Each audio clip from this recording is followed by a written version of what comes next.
Las ciudades de refugio y el Cristo.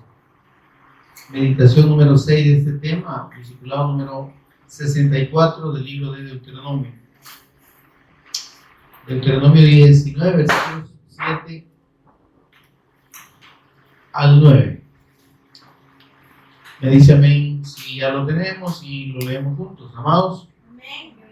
Solo una hermana, pero bien. Dice la palabra del Señor. Por tanto, yo te mando diciendo, separarás 3 ciudades, y si Jehová tu Dios ensanchare tu territorio, como lo juró a tus padres, y te diere toda la tierra que prometió dar a tus padres, siempre y cuando guardares estos mandamientos para que yo te prescribo hoy, para ponerlos por obra, que ames a Jehová tu Dios y andes en sus caminos todos los días, entonces añadirás 3 ciudades más a estas 3. Amén. Hasta ahí, hermanos, y oramos para pedir la guía del Espíritu Santo en esta meditación de esta hora. Señor y Padre nuestro que estás en los cielos, te bendecimos, te adoramos y te exaltamos. Damos toda honra y gloria a tu nombre, en el nombre de tu Hijo amado, nuestro Señor y Redentor Jesús el Cristo, por cuyos méritos únicos, preciosos, incomparables y eterno Dios, ahora tenemos el privilegio de ser hechos hijos tuyos, de estar en el mismo lugar de tu presencia y de ser enseñados por ti. Bendito Espíritu Santo, por favor pedimos que nos ministres de principio a fin, a Jesús como Cristo, que abras nuestro entendimiento y nos dé sabiduría y revelación en el conocimiento de nuestro Señor y Salvador Cristo Jesús. Háblanos en nuestro corazón, instrúyenos, Señor, y permítenos crecer en el conocimiento de nuestro Señor y Cristo Jesús. Lo pedimos en acción de gracias por nuestro Señor. Amén y amén. Pueden tomar asiento, amados. Pues como en su momento hemos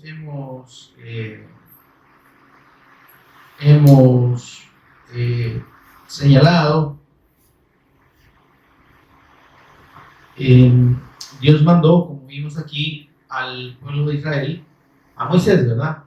A Moisés establecer 3 lugares o ciudades de refugio para aquellos homicidas o culpables de homicidio que no hubiesen tenido, digamos, intención en el homicidio, es decir, que hubiesen cometido homicidios involuntarios o accidentales. Y esto, hermanos, como hemos visto, implicaba que en ese lugar la persona tenía que llegar a ese lugar, y entrando a ese lugar, pues ya no podía ser perseguido por los, digamos, los dolientes o los familiares de la persona que había sido muerta. Y esto, hermanos, nos habla de una sombra de Cristo en cuanto al refugio que nosotros encontramos en la fe de Él y en la obra de Cristo, en su obra, de nuestra culpabilidad delante de Dios. Amén. Aquí nadie niega y nadie estaba diciendo estos no son culpables.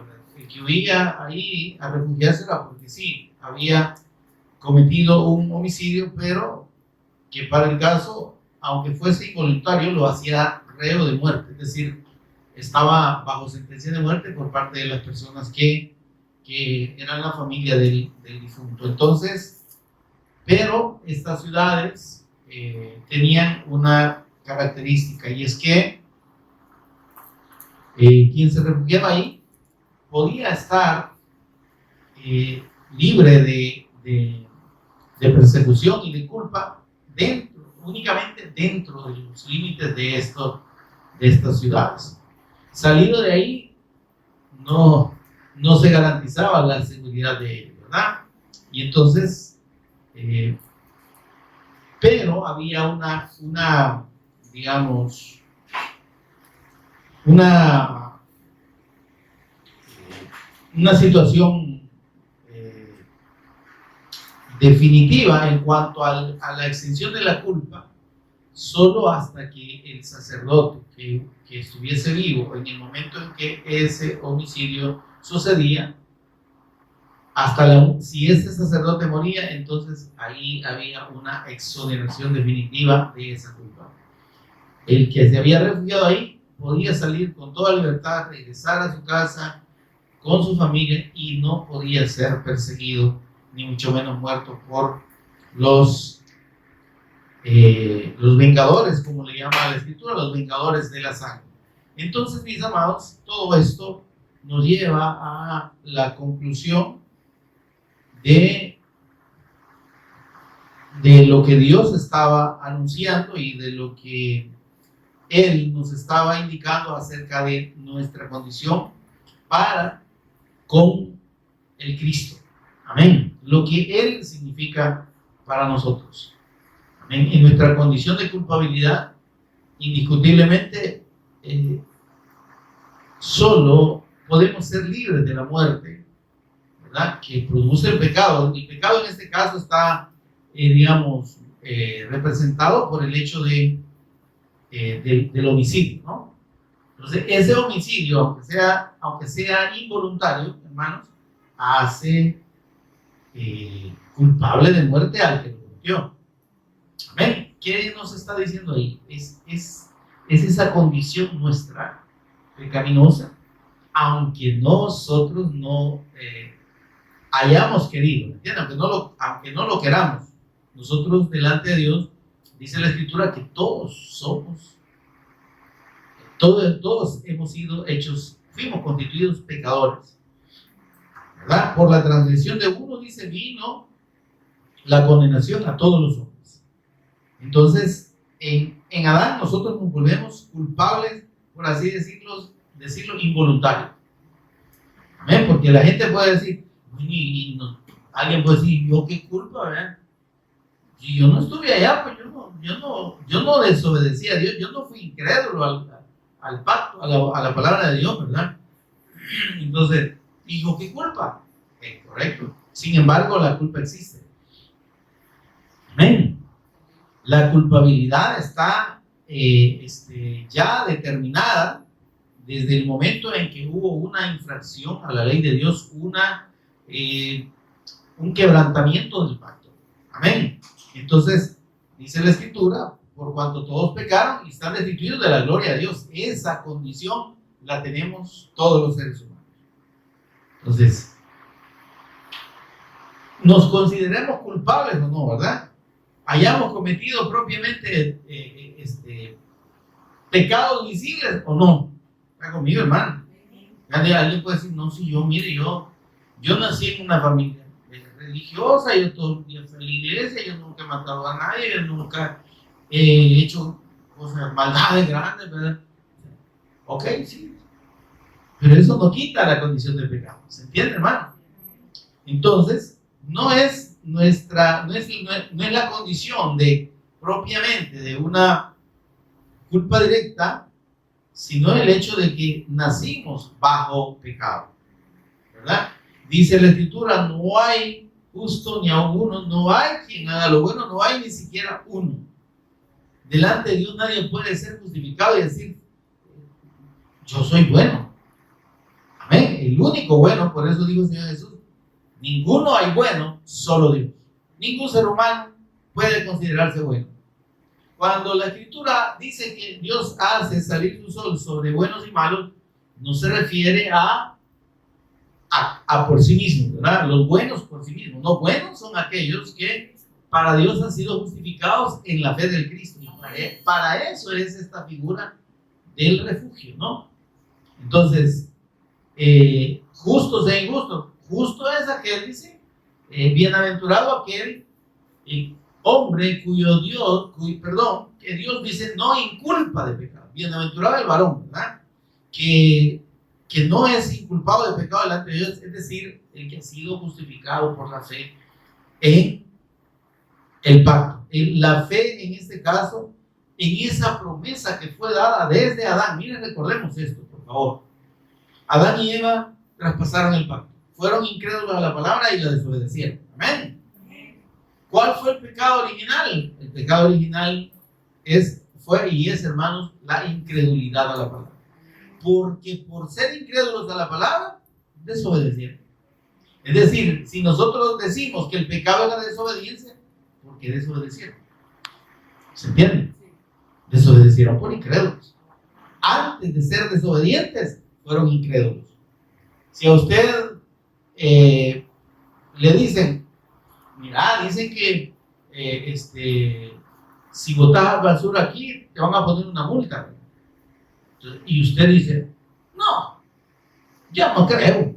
Entonces, va a depositar la basura ahí porque no está creyendo que la infracción que usted comete le trae una consecuencia. ¿Se entiende? Entonces, así fueron Adán y Eva con la palabra, con el pacto. ¿Qué les dijo Satanás? No, hombre, no se van a morir. Vaya, entonces en vez de creerle a Dios, que era la palabra, que es la verdad eterna, le creen a la mentira. Y ahí está el pecado. Ahí traspasaron el pacto. Ahí en la incredulidad a la palabra de Dios se cometió el pecado que nos tiene a nosotros condenados en la condición de pecadores todos. Amén, amados. Entonces, para esa condición de pecado delante de Dios, entonces la única, hermanos, la única alternativa de justicia y de redención delante de Dios, ¿qué es? La fe en el Cordero que Dios prometió. Antes de sacar a ese par de transgresores, Adán y Eva, Dios les sacrifica un cordero. Sacrifica delante de ellos un cordero y con la piel de ese cordero, hermano, lo viste. Cubre su desnudez. Porque el pecado trajo delante de Dios un cambio de condición. Ellos, con la imagen y la semejanza de Dios, tenían la gloria del Cristo en ellos. La gloria del Cristo los cubría, no necesitaban vestirse. Amén, hermano. Pero cuando ellos fueron incrédulos al pacto, cuando desobedecieron la palabra, entonces la gloria de Dios les fue quitada. Y entonces dice que, además de eso, su condición de original, de un cuerpo santo y sin pecado, de un cuerpo eterno, se terminó, hermano. Porque dice que cuando ellos probaron el fruto, fueron abiertos sus ojos. Y esa expresión en el idioma hebreo tiene la connotación de como si hubiesen descendido de nivel. Entonces, ellos abrieron los ojos, ¿en qué sentido? Fueron abiertos sus ojos en el cambio de naturaleza eterna a una naturaleza pecaminosa. Ellos tenían un cuerpo eterno, santo, sin pecado. Cuando pecan, sus ojos carnales fueron abiertos, son los que fueron abiertos. Los ojos de su carne, de su nueva naturaleza pecaminosa. En esa naturaleza pecaminosa, entonces, ya no es posible que el hombre tenga comunión con Dios. Porque ¿cuál fue la primera actitud de Adán y Eva? Esconderse. Y darse cuenta que estaban desnudos. Amén. Entonces, el pecado produce una condición de incapacidad de estar delante de Dios, de vergüenza de estar delante de Dios. O sea, la vergüenza en sí no era la desnudez, sino el pecado mismo. Ese pecado fue el que produjo la vergüenza delante de Dios. ¿Y cuál es la solución?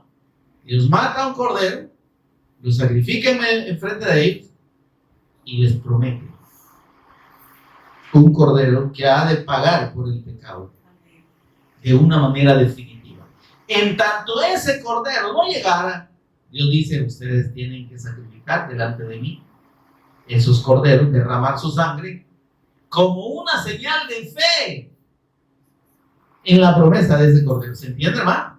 Entonces la salvación de los hombres, hermano, de todo ser humano, y la justicia delante de Dios nunca fue traída por los propios o los mismos sacrificios en sí, sino por la fe en la promesa del cordero que había de ser sacrificado por el pecado. ¿Se entiende esto, hermano?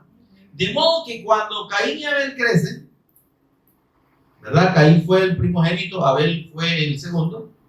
Dice que traen sus ofrendas delante de Dios. ¿Quién les dijo que era lo que tenían que traer? Obviamente sus padres. Porque dice que Abel tomó de sus ovejas lo más gordo. ¿Por qué sabía que había de sacrificar ovejas o corderos? ¿Verdad? Porque sus padres eso fue lo que vieron. Y ellos, al comunicar el pacto, creyeron en esa promesa. Amén. Entonces, a pesar de que perdieron la gloria de Dios y que murieron a causa de su pecado en su carne, pero fueron redimidos por la esperanza del Cordero, por la fe en el Cordero prometido. ¿Está conmigo, Luego, por eso es que en el libro de Hebreos, capítulo 11, versículo 6, dice que por la fe, Abel ofreció a Dios más excelente sacrificio que Caín. ¿Cuál fe?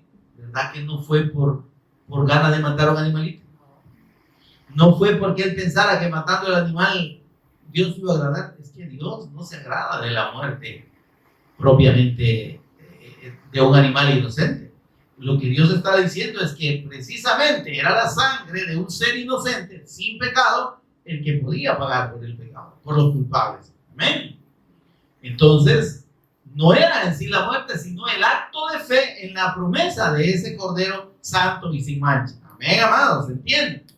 Ahora, por eso es que, hermanos, cuando Dios manda construir estos lugares de refugio, está aludiendo a la obra del Cristo que nos libra de la culpa heredada. O sea, de ese pecado involuntario. Solo en la fe del Evangelio, solo en la fe del Cristo. No hay otra forma que la muerte, digamos, sea quitada o que nosotros, sea evadida por nosotros, si no es en la fe del Cristo, en la fe en el sacrificio de nuestro Señor Jesús. ¿Por qué? Porque yo digo, Él es el sacerdote eterno. Amén. Amén. Y además Él es el Cordero sin mancha. Entonces, en esa condición de sacerdote eterno, tenía que morir ese sacerdote para que usted y yo tuviéramos la libertad definitiva del pecado, de la muerte, amén, y de la potestad del mal, amén. Los tres enemigos, hermanos, del hombre, una vez que pecó delante de Dios, Satanás, o sea, el hombre quedó bajo la potestad de Satanás, salió de la potestad de Dios y quedó bajo la potestad del diablo, amén. Y luego, bajo la potestad del mal, del pecado, el hombre quedó gobernado por el mal que se instaló en él mismo, en su carne. El mal en el hombre está dentro, en esta carne. Dice el apóstol Pablo, hallo esta verdad, y es que el mal está en mí, esto es, en mi carne. Los males, hermanos, no nos lo regala otro, ¿verdad? No nos contamina otro, el mal está dentro. De nosotros, dice Marcos 7, 21, 23, de dentro del corazón del hombre salen todos los males, todos los pecados, los malos pensamientos, los homicidios, los adulterios. Amén. Todo eso de dentro del hombre sale, es decir, hay una capacidad de mal y una condición de mal en el hombre que lo hace ser malo por naturaleza. Por eso es que dice que solo, bueno, dice, solo hay uno, Dios. De ahí todos estamos en condición de malo. ¿Por qué? Porque aunque no hagamos el mal, nosotros mismos somos malos. ¿Sí? ¿Por qué? Porque estamos contaminados con el mal, y lo que producimos, de acuerdo a Génesis 6:5, dice que la maldad de los hombres era mucha, y todo designio del pensamiento del corazón de ellos era de continuo solamente el mal. Y ahora preguntémonos si eso ha cambiado. Si usted le dice a la gente, mire, va a haber un concierto allá en Vino Celestial, ¿verdad? O una predicación del hermano Denis, ¿verdad? Y que es un hombre de Dios y todo lo que usted quiera, va a pagar $1. No viene ni a faltar, mucho menos pagando, ¿verdad? Pero dígale usted, vaya allá, viene la chacura, ¿cómo se llama? cobrando $200 por boleto. Y usted ve un montón de gente. ¿Y qué van a oír? ¿Y qué van a ser ministrados? En pura maldad, en puro pecado. Libertinaje sexual, insubordinación al esposo, ¿verdad? Creerse autosuficiente a las mujeres, ¿verdad? Las mujeres facturan, sí, las que están en los almacenes y se encargan de facturación, son las que facturan. Pero hermanos, esa es la condición del hombre. ¿Me estoy dando a entender? Le dice, mira, vaya a un evento gratuito en el estadio donde van a predicar la palabra, y ellos no van. Si óigame, tristemente los estadios se llenan de los mismos creyentes, porque organizan toda la iglesia. Mira, tenemos que apoyar ese evento, ¿verdad? Que va a haber ahí de evangelismo, y va el montón de hermanos con el montón de buses, y como no van a llenar los estadios. ¿Se entiende eso, hermano?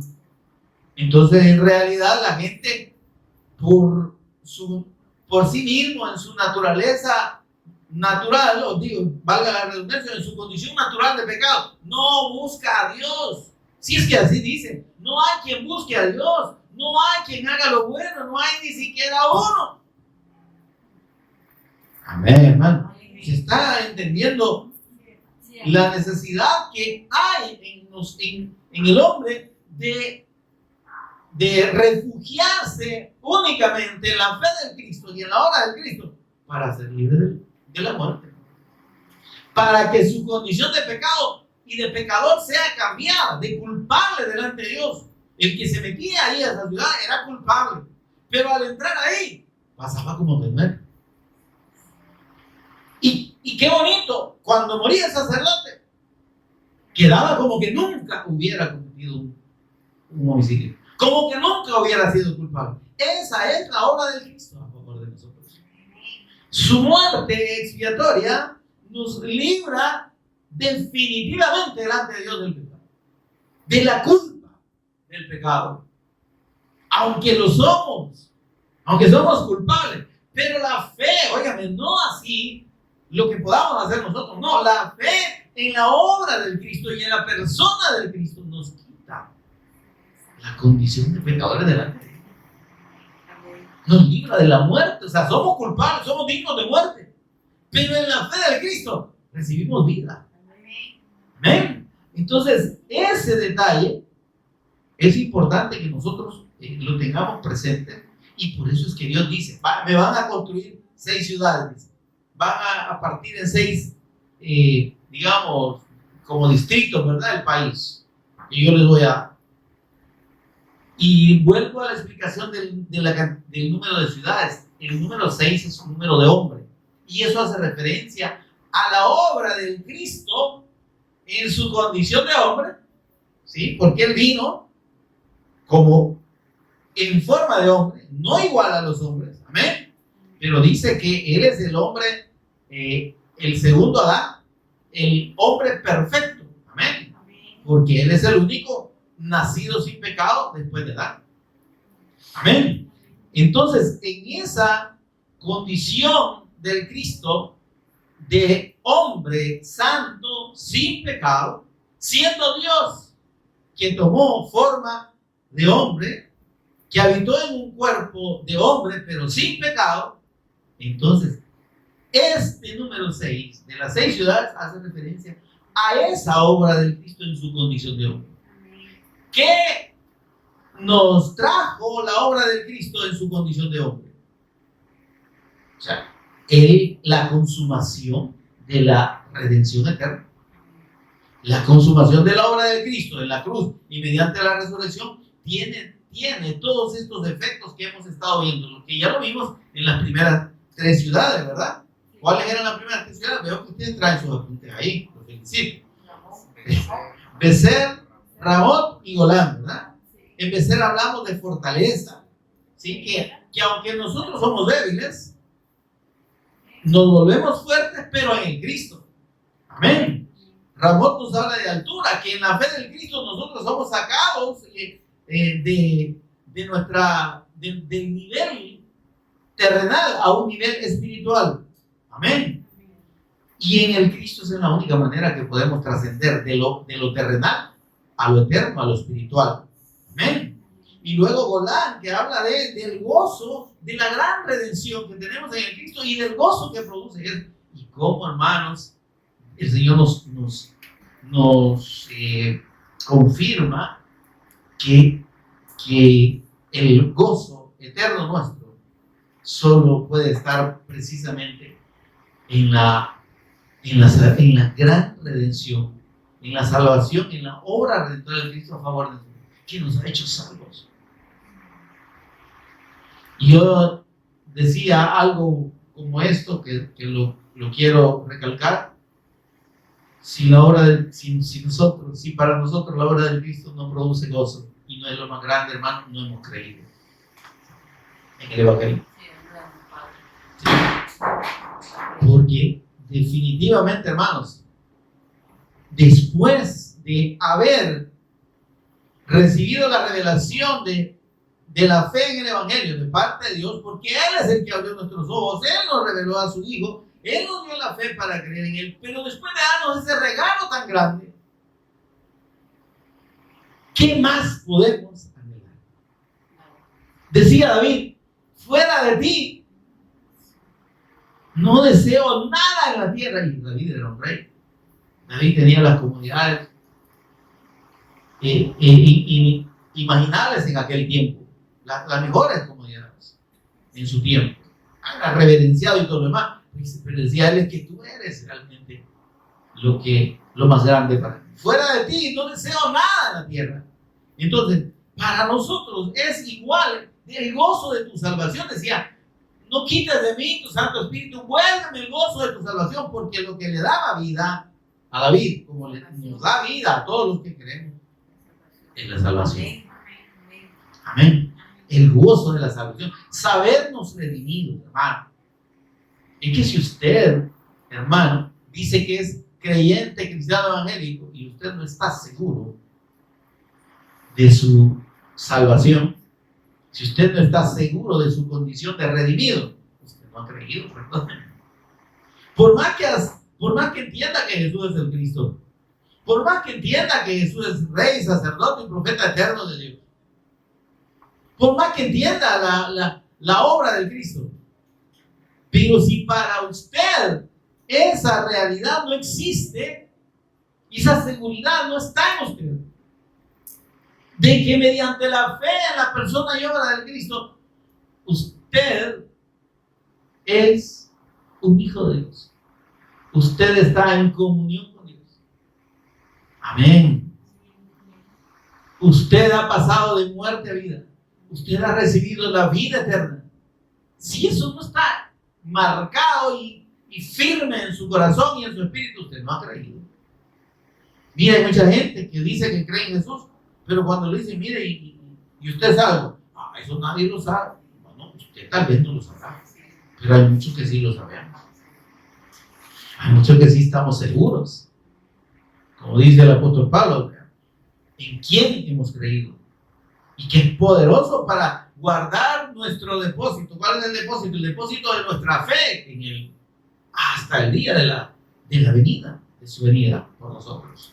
Amén. Entonces, hermanos, esa seguridad, hermanos, Dios por eso nos da en los nombres de estas 6 ciudades esas condiciones y esos beneficios que a la obra del Cristo, en la fe, en la persona y obra del Cristo tenemos. ¿Entiendes esto, hermano?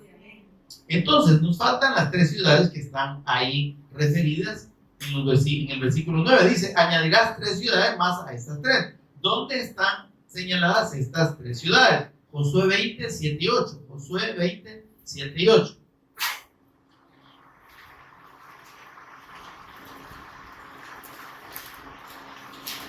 ¿Lo tiene, hermano?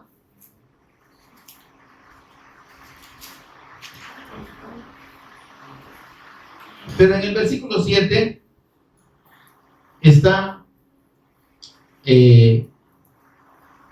esas otras 3 ciudades.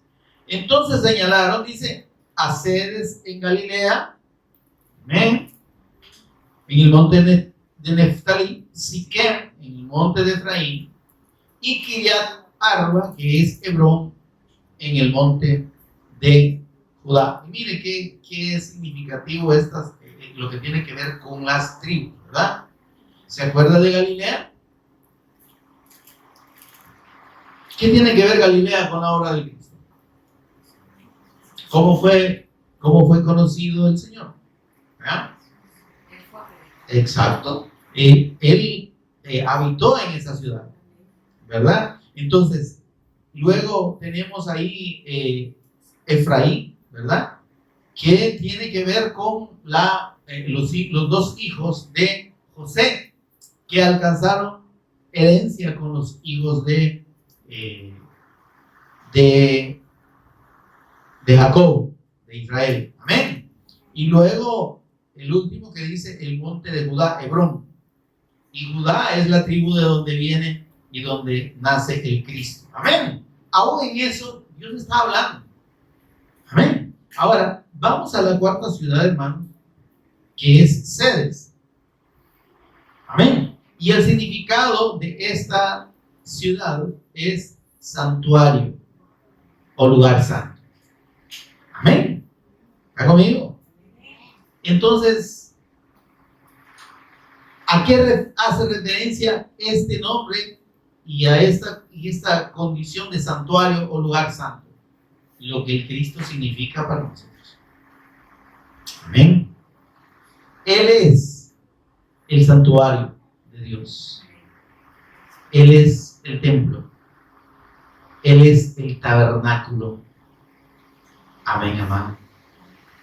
Y ese tabernáculo, hermanos, ¿qué característica tiene? Ahí estaba allá en el desierto, en el tabernáculo, la presencia de Dios. Era el lugar donde Moisés llegaba en su, digamos, en su representación, por así decirlo, del profeta de Dios. Llegaba, Dios le hablaba a través del arca del pacto, de en medio de esos dos querubines que había en el arca del pacto, ¿verdad? Es Dios hablando a través del Cristo, y él, esa palabra que recibía de Dios, iba y la comunicaba al pueblo. Entonces, el tabernáculo también es un punto de reunión, también por eso se le llamaba tabernáculo de reunión o tienda de reunión, porque el tabernáculo, hermano, representa el punto en el que el hombre tiene comunión con Dios, o el punto de encuentro del hombre con Dios. La única manera en la que el hombre puede llegar a Dios. ¿Qué dijo el Señor Jesús? Yo soy el camino, yo soy la verdad, yo soy la vida. Nadie viene al Padre sin Dios. Entonces la comunión de Dios no se obtiene por regirse a necesariamente los mandamientos de Dios. Alguien puede cumplir los mandamientos si quiere, pero si no tiene la fe del Cristo, si su fe no está puesta en la persona y obra del Cristo, por más que cumpla los mandamientos, no llega a Dios. ¿Entiende eso, hermano?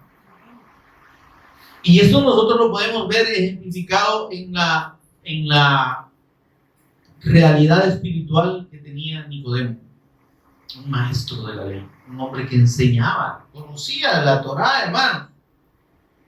La Torá o la ley son los primeros 5 libros de la Biblia, y ellos lo apreciaban, todavía lo siguen apreciando muchísimo los judíos. O sea, como la máxima revelación de Dios a través del profeta Moisés, ¿verdad?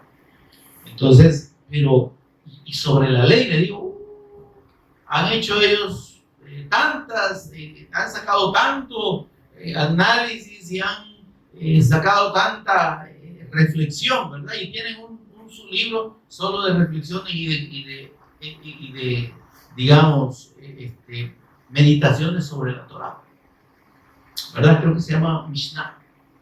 Entonces, hermano, este hombre era maestro de la ley, él enseñaba y además practicaba.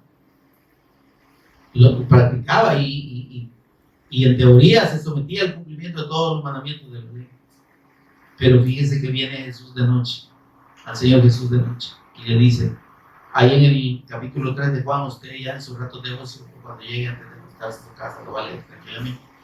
Juan capítulo 3, y si no puede leer, si no tiene Biblia, pero tiene un teléfono más inteligente que usted, descargue una Biblia con audio y hoy póngalo ahí. Y no ponga de excusa que no tiene Biblia o que no puede leer, ahí lo voy. En Juan capítulo 3, entonces este hombre llega, Nicodemo le dice, maestro. Primero, hermano, lo reconoce como un rabino, no lo reconoce como el Cristo. ¿Está conmigo, hermano? Primero, la fe del Cristo tiene que ser la fe en su condición de eterno ungido de Dios. Jesús es el Cristo porque Él es el eterno ungido de Dios. ¿Y qué implica que Él sea el eterno ungido de Dios? Que Él tiene las tres funciones eternas de Dios: Rey eterno, sacerdote eterno y profeta eterno. De Dios, ¿está conmigo, hermano? Esas funciones o designaciones en la persona de nuestro Señor Jesús son eternas. Él es Rey eterno. Él es sacerdote eterno y Él es profeta eterno de Dios. Entonces, venir al Señor Jesús sin creer que Él es el Rey eterno, el sacerdote eterno y el profeta eterno de Dios, viéndolo solo como un maestro, como una criatura de Dios y como un hombre santo, no salva a nadie. Estoy oyendo, hermano, ¿se está entendiendo eso? Venir a Jesús, acercarse a Él, buscarlo es para creer que Él es el Cristo y que su condición de Cristo es Dios. Amén. ¿Se entiende? Entonces, Nicodemo viene y viene, pero en condición, reconociéndolo como un gran maestro. No lo vio como Dios, lo vio como un buen hombre. Óigame, un maestro de la ley era respetable, un hombre respetable, pero no el Cristo. Y le dice, sabemos que has venido de Dios, maestro. Le dice, sabemos que has venido de Dios, porque nadie puede hacer las cosas que tú haces si Dios no está con él. Pero dime, por favor, ¿qué tengo que hacer para entrar en el reino de los cielos? ¿Está conmigo, hermano? Oigan, a pesar de que conocía la ley, a pesar de que le enseñaba y a pesar de que la practicaba, estaba seguro. ¿Está conmigo? Se da cuenta que todas esas cosas que para muchas personas religiosamente tienen mucho valor, dicen, ay, yo ayuno, yo oro, yo vigilo, lo que usted quiera, ¿verdad? Y yo me santifico, yo no ando, por poco dicen que no pecan, ¿verdad? Pero yo no ando cometiendo cosas, yo me he santificado para el Señor. Entonces, eso es lo que hacían los religiosos del tiempo de Jesús, eso es lo que siguen haciendo los judíos, pensando que por limitarse o por evitarse de robar, de matar, de fornicar o de adulterar y de hablar falso testimonio del prójimo, etcétera. Entonces, pero imagínense, esto es solo hablando de los primeros 10 mandamientos. Pero, óigame, si los mandamientos son 613, no incluye solo el decálogo. El decálogo son los 10, ¿verdad? Que están en las tablas del testimonio. Es que esas tablas son como un testimonio de la ley de Dios, no son la ley de Dios. Por eso llaman las tablas del testimonio. Ahora, ellos creían que haciendo todo eso agradaba a Dios. Sin embargo, cumpliendo todo eso, Nicodemo no sentía que fuera suficiente. Dice, ¿y qué de hacer? Y el Señor le dice, tenés que nacer de nuevo. Mire, esas palabras eran profundas, pero se las dijo porque él era un maestro de la ley.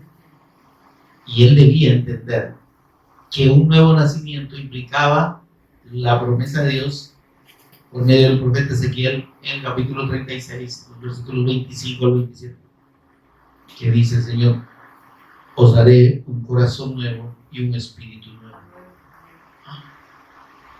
De ese nacimiento estaba hablando el Señor. No lo vio, no lo entendió. Y le dice, pero yo como ya estoy viejo y como voy a volver a nacer, pues. Y le dice, es que Nicodemo, te voy a decir algo más. Pone oído. Necesitas nacer del agua y del Espíritu. Y entonces ahí sí lo dejó como que dice pensativo. ¿Y qué es nacer del agua? El nacimiento del agua, hermanos, es la fe en el testimonio, en la palabra de Dios, en el testimonio de Cristo, en el pacto. Porque si usted ve, volvamos a Ezequiel 36:25, dice, derramaré sobre vosotros agua limpia y seréis limpiados de toda vuestra inmundicia. ¿Cuál es el agua limpia? Nacer del agua, hermanos, es creer al testimonio de Dios que Él da acerca de su Hijo en toda la Escritura. Cuando yo creo de todo corazón en el testimonio de Dios acerca de su Hijo y creo que Jesús es el Cristo, soy limpiado, nazco del agua. ¿Se entiende? Derramaré sobre vosotros agua limpia y seréis limpiados de todas vuestras inmundicias y de todas vuestras idolatrías. Y luego dice, les daré un corazón nuevo y un espíritu nuevo. Yo los voy a hacer nacer de nuevo. Por eso que le digo que es necesario nacer de nuevo. Vos no podés, papito, porque es imposible. Primero físicamente y además espiritualmente. Tienes que nacer de nuevo porque Dios te dé un corazón nuevo y un espíritu nuevo. Pero para que nazcas de nuevo necesitas creer que yo soy el Cristo. Pero no lo estás creyendo, Nicodemo.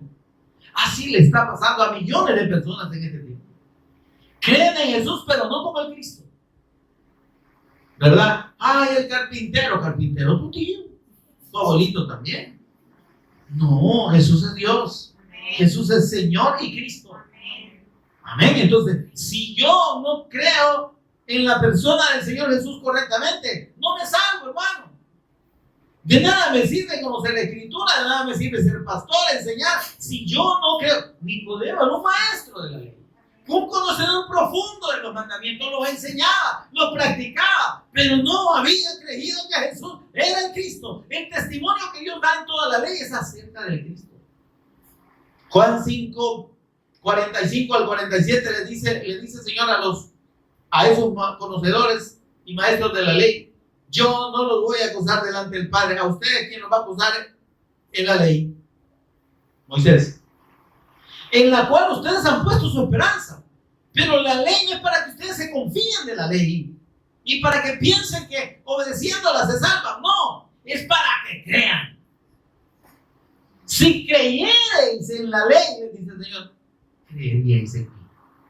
Es decir, ¿para qué Dios dio la ley? Para que creyeran en el Cristo. Para que todos esos ritos, esos mandamientos, esas ordenanzas, todos esos actos de purificación, todos esos sacrificios por el pecado, les sirvieran para creer en la promesa del Mesías Cristo que venía desde Abraham. Hola, hermano. Y no solo desde Abraham, sino desde Adán, allá cuando prometió el Cordero. Amén. Pero dice el Señor, es que ustedes han tomado la ley solamente como un manual de qué hacer y qué no hacer. No le dice el Señor. La ley es para que crean en mí. Si creyeran en la ley, les dice el Señor, creerían en mí. Porque Moisés de mí escribió todo lo que la ley dice. Habla de Cristo. Por eso es que le dice que es necesario nacer del agua, creer a la palabra, y creer a la palabra es creer que Jesús es el Cristo. ¿Sí? Y del Espíritu. ¿Y cómo nazco del Espíritu? Así como no puedes nacer de nuevo por ti mismo, porque quien te cambia el corazón y quien te da un corazón nuevo y un espíritu nuevo es Dios, es el Padre por medio de la fe en el Cristo. Así también el nacimiento del Espíritu no depende de vos, depende del Padre. Porque en la última promesa de Ezequiel 36:27 dice: y pondré dentro de vosotros mi espíritu. Y haré, dice, que andéis en mis estatutos, cumpláis mis mandamientos y los pongáis por obra. Eso es nacer del Espíritu. Es decir, mi amado, que tanto el nacimiento, el nuevo nacimiento, que es recibir un corazón nuevo y un espíritu nuevo, viene de Dios, como el nacer del Espíritu viene de Dios, porque es la presencia del Espíritu Santo en nosotros, que produce la obediencia a la fe en la persona y obra de nuestro Señor Jesús en Cristo. Amén. Gloria a Dios, mis amados. Ahora, por eso es que, hermanos, cuando el Señor dice, esta ciudad le van a poner sedes, un santuario, un lugar santo, estaba anunciando la condición del Cristo como el tabernáculo de Dios, como el único medio por el cual el hombre puede tener comunión con Dios, por el único medio en el que el hombre puede estar en la presencia de Dios, en el lugar santo. Amén, mis amados. Ahora, miren qué testimonio hay de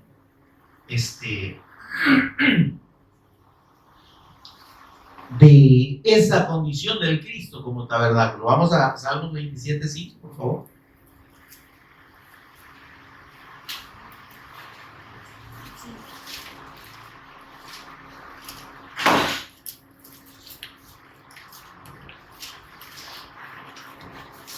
Vamos a leer desde el versículo 4. Una cosa, ¿ya lo tiene más? Una cosa, dice David en el Espíritu, he demandado a Jehová y esta buscaré. ¿Cuál era el deseo de David? Que esté yo, dice, en la casa de Jehová, que es el tabernáculo, todos los días de mi vida. Mira, estar en el Cristo. ¿Ah? Y dice, ¿para qué? ¿Qué sucede en el tabernáculo? Para contemplar la hermosura. Solo en la fe del Cristo podemos ver a Dios. Vemos a Dios, dice, en la faz del Cristo. Amén, amado. Y dice el versículo 5, porque Él me esconderá en su tabernáculo. ¿Qué le parece?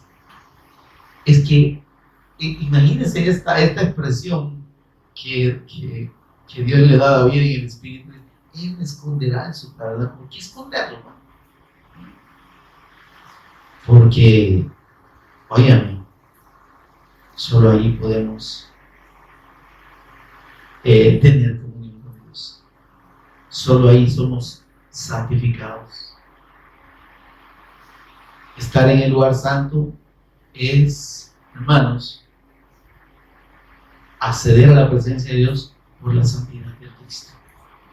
Dice que cuando el Cristo murió, el velo del templo se rasgó en dos de arriba abajo y dejó expuesto el lugar santísimo, que era la presencia de Dios. Cualquiera entonces podía entrar, pero en la fe del Cristo. La fe en la obra, en la persona y obra del Cristo, nos da el acceso directo al Padre. Y eso, hermano, significa la justicia de Dios. Es decir, que Dios me considera en la fe de su Hijo justo para poder estar delante de Él. ¿Qué le parece? Por eso dice, Él me esconderá en su tabernáculo. Amén. Él me esconderá en su tabernáculo, en el Cristo. En el día del mal, quiere decir que en nuestra condición de mal, pero en la fe del Cristo estamos escondidos y podemos estar en la presencia de Dios. Me ocultará, dice, en lo reservado de su habitación. Que libre. Es que ahí estamos, hermano. Que dice Colosenses 3:3, que dice que estamos escondidos con Cristo en Dios. Mire qué misterio más precioso. Es que es en el Cristo en el que, por ser Él el santuario, por representar el lugar santo, por ser Él el lugar santo, podemos ver a Dios, podemos tener comunión con Dios. Amén, hermano. Amén. Y estar ahí en lo reservado de su habitación, tener comunión con Él. Y dice, mire, sobre una roca me pondrá en alto. ¿Habla o no del Cristo, hermano? Amén. Ahora, por eso es que entendemos lo que vamos allá a Colosenses para completar la confirmación de esta condición espiritual que tenemos en la persona de Cristo, en la fe, en la persona y obra de Cristo,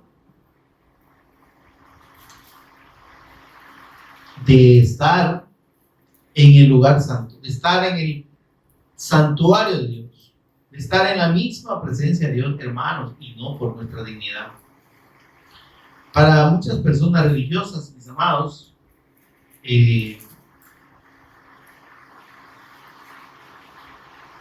estar en la presencia de Dios o acceder a la presencia de Dios se requiere de una gran purificación y una gran santificación, ¿verdad?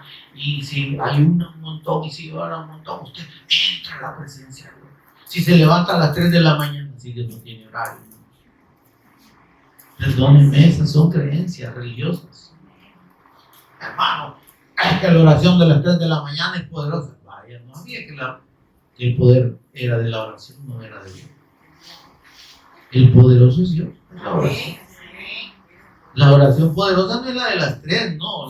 La oración que mueve el poder de Dios es la fe en el Cristo. ¿Se entiende eso, hermano? A cualquier hora que clamemos al Padre en el nombre del Cristo, que es el que hemos creído, el poder de Dios se va a manifestar. ¿Se entiende eso, hermano? Entonces, ¿qué dice Colosenses capítulo 3? Vamos a leer desde el versículo 1. Miren lo que dice. Sí, pues, habéis resucitado con Cristo. Qué lindo. ¿Qué es resucitado con Cristo? Tener la convicción plena en su muerte y en su resurrección. En la consumación de la obra de Cristo. No creo solo en su muerte, creo también en su resurrección. Y creer en eso significa que yo he resucitado juntamente con Él. Que en su resurrección yo también resucité para con Dios. Amén, hermano. Ahora sí, pues, habéis resucitado con Cristo. Buscad las cosas de arriba. Por eso es que nuestros ojos no tienen que estar puestos en las cosas de este mundo, hermano. Por eso es que usted y yo no deberíamos, nuestra carne nos lleva a preocuparnos, ¿verdad? Por las cosas de este mundo. Pero no debería ser algo que nos doblegue ni que nos robe el gozo. ¿Se entiende eso? Cualquier circunstancia, cualquier situación, por difícil que sea, si nuestra mirada está puesta en el Cristo, si nuestra confianza está puesta en Él, dice, nos pondrá en lo alto, en la roca, en el Cristo. Amén. Dice, buscar las cosas de arriba. ¿Por qué? Allá está sentado Cristo a la diestra del Padre. Amén, amado. ¿Y qué dice Efesios 1:3? Que Dios nos hizo sentar en los lugares celestiales con el Cristo. Entonces usted y yo estamos allá. Amén, amado. Pero en la fe del Cristo. Amén. Y dice, pongan la mira en las cosas de arriba, no en las de la tierra. Por eso es que los creyentes, entre comillas, cristianos evangélicos, que buscan a Dios y piensan que la fe del evangelio es para que Dios les bendiga, que les prospere, que les dé trabajo, que los sane, que les dé casa, que les dé carro, que los proteja, están perdidos. No han creído en el evangelio. El evangelio no es para esas cosas, hermano. No es eso lo que debemos buscar en la fe del Cristo. Lo fundamental en la fe del Cristo es nuestra redención eterna. Junto con haber tenido la justicia de Dios, que dice Mateo 6:33, el Señor Jesús, busquen primeramente el reino de Dios, el Cristo, y su justicia. Eso es lo primero. Derivado de esa fe en el Cristo y de la redención de nuestras almas, recibimos la condición de hijo, y en condición de hijo dice, vuestro Padre sabe de qué cosas tenéis necesidad antes que lo pidáis. Dejen de pedir y pedir como lo hacen los gentiles, los impíos, los incrédulos. Ellos sí piden, pero piden porque no tienen la seguridad de que son hijos. Amén, hermano. Ahora dice, pongan la mira en las cosas de arriba, no en las de la tierra. Que su fe en el Cristo no esté porque el Señor me sane, porque el Señor me prospere, porque el Señor me bendiga. ¿Se entiende, hermano? Que esté porque me ha redimido, me ha salvado. Yo en Él estoy pleno. ¿Sí? Fuera de ti, decía David, nada deseo yo en esta tierra. Amén, amados. Y dice el versículo 3.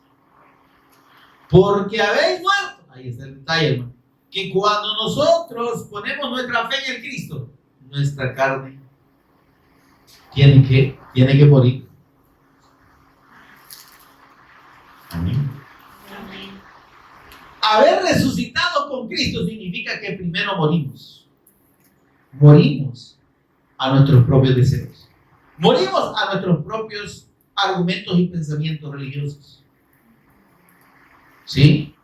Morimos a nosotros mismos y resucitamos con el Cristo. Habéis muerto. Dice, recordad que si resucitaste es porque ya moriste al mundo y resucitaste para el Cristo.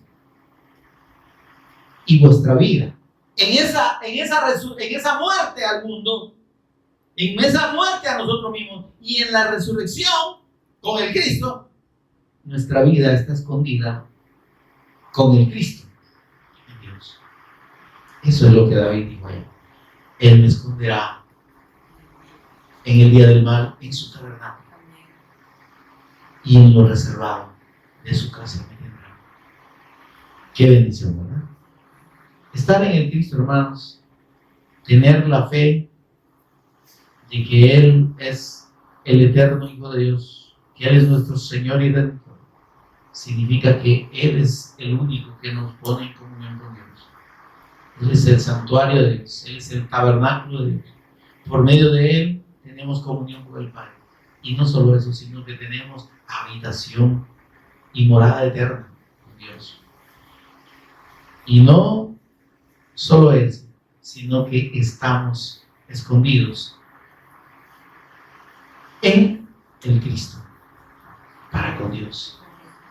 Dios no ve nuestra justicia, Dios no ve nuestra condición, ve la justicia de su Hijo y ve la condición de su Hijo como el santo, como el santuario, como el único digno de estar en su presencia. Y nosotros, en la fe de Él, tenemos también esa bendición. Amén, mis amados. Demos un aplauso al Señor. Pónganse en pie conmigo y damos gracias al Padre orando con toda reverencia en pie y con el rostro inclinado, mis amados. Señor y Padre nuestro que estás en los cielos, bendito seas. Te adoramos, te bendecimos y te exaltamos. Y damos toda honra y gloria a tu nombre. Por Jesús el Cristo, tu amado Hijo, nuestro Señor y Redentor, por cuya condición de Cristo eterno, Él es la roca, Él es nuestro máximo refugio, Él es el santuario, el tabernáculo, por el cual tenemos comunión directa con Dios, por el cual estamos en el mismo lugar de presencia. Y tenemos la justicia suya, la que tú ves en nosotros, no la nuestra. Señor, gracias por revelarnos a tu Hijo. Y gracias, Espíritu Santo, por hacernos entender cómo solo en la fe de Jesús como el Cristo hemos nacido de nuevo. Hemos sido hechos nuevas criaturas. Y además hemos nacido del Espíritu, porque tú has puesto tu Espíritu en nosotros. Has hecho habitar tu Espíritu en nosotros, para que podamos, Señor, obedecer tu palabra, hacer tu voluntad, Señor. No por nuestras capacidades, sino porque tú lo haces en nosotros. Gracias, Señor, por esa bendición preciosa, tan grande y tan inmensa. en la fe de la persona y en la obra de nuestro Señor y Redentor, Jesús el Cristo. A ti la honra y la gloria por todos los siglos. Amén y amén. Gloria a Dios, amados.